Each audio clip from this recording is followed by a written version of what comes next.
malaking kawalan to si ano no? Si Jason Castro no. Yan, the stabilizer, the blur, the stabilizer.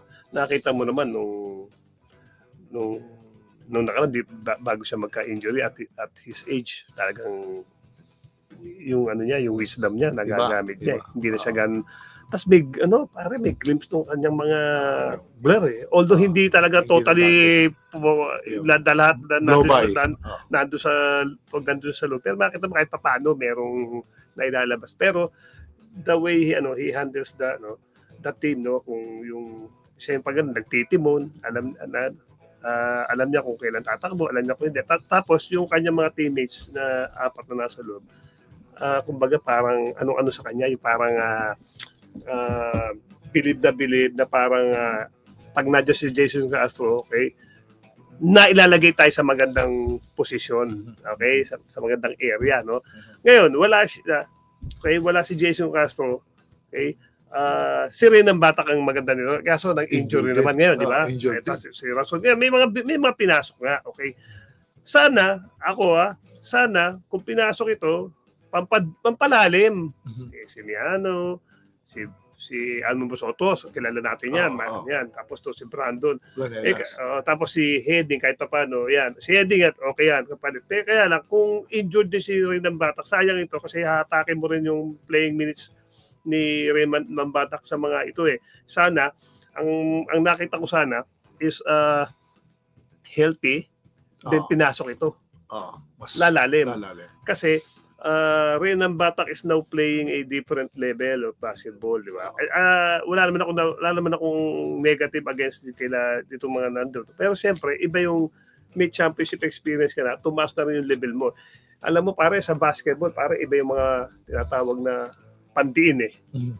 Okay, let's face it, di ba? Sa 15 naman, pare, merong mga pandiin, may pang relievers, may iba parang pampuno, di ba? Okay, sana kung, and itong mga ito naman, nakita na scout na rin, may mga scouting report na rin naman sa mga ito eh, di ba? For example, to si Ping Eximiliano, di ba ito na ACL yata ito sa ligang labas eh. Hindi ko alam kung ano nangyari. Pero siyempre, pumapasok si Jordan Heading, pwede rin, okay? Ngayon, pwede rin naman dahil yung nawalang posisyon ni Jason, baka siya magpuno. Kaya rin ng Batak na lang. Nandun pa rin yung lineup na maganda, kaya lang siyempre, mas maganda kung healthy. Okay? So yung Grand Slam, medyo mahirap pa rin para sa akin na nilang makuha kung hindi makakabalik agad tong si Renan Batak. Crucial yun. Crucial si Renan Batak eh. Parang sinabi mong parang kumuha ka na isang kunyari sa Alaska. Kunyari, Jolas siya. Pag wala si Jolas, kahit sino ilagay mo, wala si Jolas eh. Sino mag-fulfill nung 15 points per game? Yes, di ba? Although okay naman ito, pero siyempre ito, mga alam mo yun, pang reliever to na quality minutes ang bibigay nito eh. Hindi natin lang, hindi naman makukuha nito yung playing time na ibinigay kay Renan Batak eh. O sana ganun.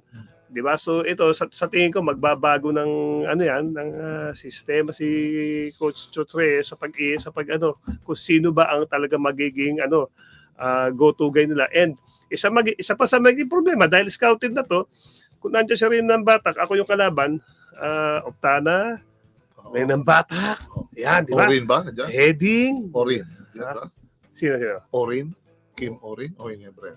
Inebre. Ayan. Yun, di ba? So, kung ikaw, meron ka pinoproblemang ito. Pero pag nawala si Renan Batak, gumagaan yung game plan mo. Defensive game plan. Di ba? Ako, kukonsentrate lang kay Optana at kay Heading. Pero kung Renan Batak ka, kahit na paano, yun. Iba yung marami kang pinoproblema. Iba yung bala yun eh. Doon lumalabas yung kasabihan, let the other guys beat you. Beat us.